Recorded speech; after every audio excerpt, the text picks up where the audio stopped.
Class 9 second summative evaluation যারা exam দিচ্ছ তাদের জন্য দেখো অলরেডি 2025-এ দেখো তাদের জন্য life science questions paper answer সহ যেগুলো নিচে আন্ডারলাইন করা আছে ডবল দাগ দিয়ে, সেগুলোই সঠিক উত্তর। দেখতে থাকো কেমন প্রশ্ন প্যাটার্ন ছিল তোমাদের। আরও অন্যান্য প্রশ্নপত্র অবশ্যই তো রাখবো, তোমরা সাবস্ক্রাইব করো এবং অল বাটন পুশ করে রাখো যাতে নোটিফিকেশান পাবে। ও হ্যাঁ, কখনো কখনো কোনো ভিডিও পড়বো আমাদের সেকেন্ড চ্যানেল অ্যাকাডেমিয়া, যেটা এই অ্যাকাডেমিয়া বাংলায় লেখা, সেই চ্যানেলেও চলে যায়, তো সেখানে তোমরা সেকেন্ড চ্যানেলও সাবস্ক্রাইব করে রাখবে যাতে তোমাদের সুবিধা হয় প্রতিটি চ্যানেল থেকে ইনফরমেশান কালেক্ট করতে।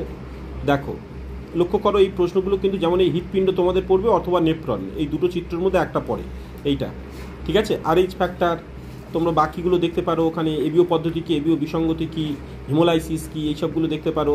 তারপরে বিএমআর কী, তারপরে মনে করো সুষম খাদ্য কী, এগুলো দেখতে পারো। আর ওইখানে তোমাদের মানে উদ্ভিদ ও প্রাণীর পুষ্টির পদ্ধতিগুলো সেগুলো দেখবে, পরজীবী মিথজীবী ওর মধ্যে উদাহরণগুলো পড়ে, এগুলি তোমরা একটু ভালো করে দেখে রাখবে, ওখানেই তোমাদের মানে অনেকগুলো কোশ্চেন্স কমন আসবে।